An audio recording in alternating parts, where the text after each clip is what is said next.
So in this presentation, I want to talk about some of the findings of the research that I've been doing with Jeff.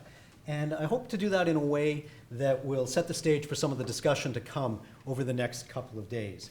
Now, the need for better measures of well-being and prosperity has been evident for a very long time. You can go right back to the early days of GNP when its creator, Simon Kuznets, warned in 1934 against using national income statistics to judge a nation's welfare. In 1968, Robert Kennedy made his famous speech about the limits of GNP and how it measures everything except that which makes life worthwhile. Ecological economists have since the 1970s and 80s been calling for alternative measures of success that account for sustainability. In the 1990s and in the 2000s, some key Beyond GDP initiatives were launched in this country, as I mentioned, by some people in this room. But with the fact that there's been growing interest in Beyond GDP issues in the last decade, there are new international initiatives to learn from and new opportunities to move forward. Now, I don't think we need to spend a lot of time talking about the limits of GDP as a well-being measure. Just very briefly, those include its failure to account for inequality in distribution, the value of non-market activities in communities and households, and environmental costs, amongst other issues. But there's certainly been a growing acknowledgement of those limits, and in response to that, there's been a proliferation of efforts around the world to measure well-being and sustainability in better ways. And these include composite indices that aim to aggregate a number of different social and ecological indicators into a single number, such as in the Canadian Index of Wellbeing or Bhutan's GNH Index, Gross National Happiness Index.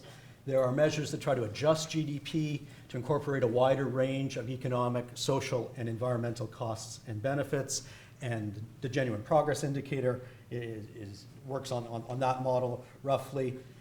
There are measures of comprehensive wealth that aim to calculate the value of produced, natural, human, financial, and social capital. And there have also been some very important advances in the measurement of subjective well-being, what people refer to as, in the debate as happiness or life satisfaction. And they're also increasingly prominent have been calls for dashboards of multiple measures that incorporate several indicators and often more than one approach. And in fact, we have with us in the room proponents of all of these different perspectives that we'll need to consider as we discuss what the next steps ought to be. Now, in my research with Jeff, we've been asking some questions. We have opportunities now that there are more and more of these initiatives out there.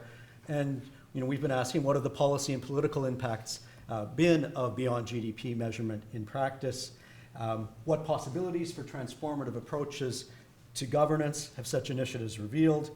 Have these new measures shaped public policy and priorities in ways that live up to supporters' expectations, whether that's for better policymaking or more fundamental transformation of social priorities, and what key obstacles exist to these fulfilling these expectations? And so we've been looking at a few different cases over the past few years. We looked at the Canadian experience up to a few years ago, including looking at some of the pioneering work on the GPI and the experience with the Canadian Index of Wellbeing. We did looked at the British case, the Measuring National Wellbeing Program, which has a strong emphasis on subjective well-being, but as part of a very large dashboard. Won't say too much about that. Ian Bache is here with us, who can tell us in detail about that experience. And we also looked at the cases of Maryland and Vermont in the United States, where they have state-level genuine progress indicators. Now, one thing that stands out to us from our research and from the Beyond GDP literature more generally, people bring very different hopes and motivations to this issue. And so on the one hand, simplifying somewhat, there's what you might call a reformist camp that hopes to achieve better policymaking in a variety of ways, using new indicators, for example, to gain a more balanced and complete picture of well-being in order to make better evidence-based policy decisions, to be able to identify policy priorities and choices that will improve these new indicators. Many people are interested in informing the budget-making process, making more effective use of public spending. There's possibilities of appraising and evaluating the impacts of public policies in more comprehensive ways, and there are more points that could be added to the list. And there are also those for whom the goal is not just better policy, but a new economy. And I'll just highlight the first 2 points on this slide. Certainly for some people in this debate, there's an explicit goal to challenge the prioritization of economic growth and or other aspects of contemporary neoliberalism or capitalism. Others might not put it so directly or so radically, but are still interested in a less consumerist, less growth-oriented narrative of social progress with greater emphasis on sustainability, equity, and non-material sources of well-being. And I know a number of people in the room have sympathies with that latter, more transformative approach. And there are also probably some people in the room who are uncomfortable with the fact that I even mentioned it, as there is some fear in the debate about associating a Beyond GDP agenda with a critique of growth, and a fear that that will scare off the powers that be in governments. In any case, this is an evident and important tension in the debate. Now, in the initiatives that we looked at, we saw some intriguing possibilities of what might exist in societies that move beyond a focus on GDP growth. So you could imagine, for example, economic strategy being focused on improving indicators that take into account environmental costs, the value of leisure time and non-market work, or the need for equitable distribution. And in fact, that already exists, at least on paper, in Vermont, where they have a comprehensive economic development strategy, and the state has identified increasing the GPI as its overarching goal for economic policy. One could imagine a future in which policy proposals and public spending are evaluated in terms of their impacts on a more ecologically and socially comprehensive set of measurements, rather than looking at narrow, conventional economic costs and benefits. And in fact, there have been some important experiments with that, for example, in Maryland, where there have been prototype GPI notes that have been developed to analyze the impacts on the GPI of policy proposals, and this was developed by NGO researchers, notably John Talberth, who'll be speaking by video link later today. So these are meant as alternatives to what in the States they have these fiscal notes that have to be produced to examine the impacts of policies on state and local government finances, whereas the GPI notes are able to show, for example, that certain policies are able to reduce inequality, policies like a minimum wage increase, or they're able to show the benefits of other policies that improve environmental outcomes. Now, it's also possible to imagine that policies and programs could be judged on the degree to which they deliver subjective well-being, rather than by looking at conventional cost-benefit analyses. And there have been, in fact, techniques for that developed for use in the UK. I think it's sort of in a very initial stages of being applied, but potentially some interesting possibilities there. One could also imagine, I guess I have to answer this.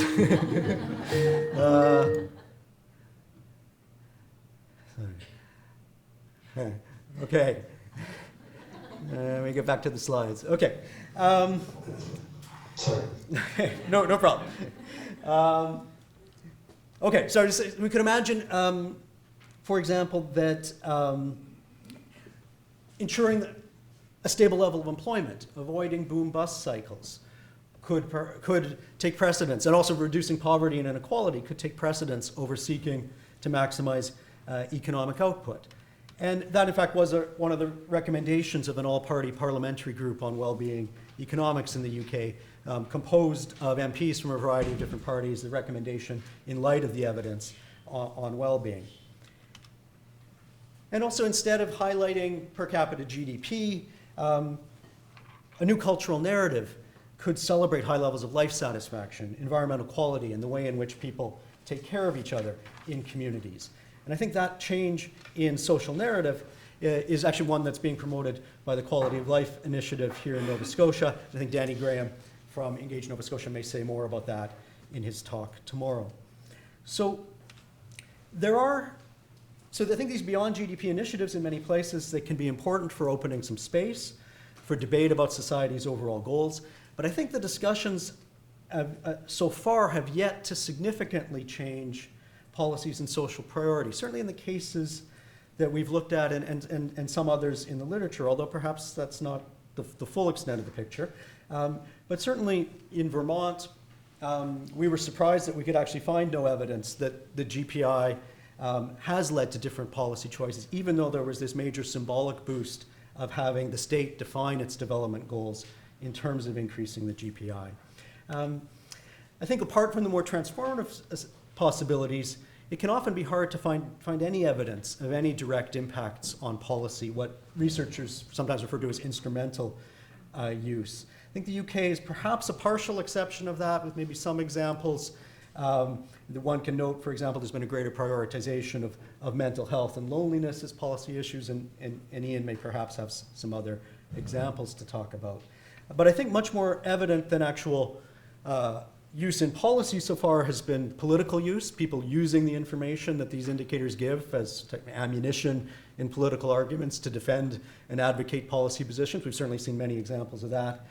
And there's certainly a lot of hope amongst proponents of these new measures for what can be referred to as conceptual use, that by introducing new ideas and changing frameworks of thought, there could be longer term changes. They're a little hard to predict, but there's certainly hope that that kind of change could come over the long term.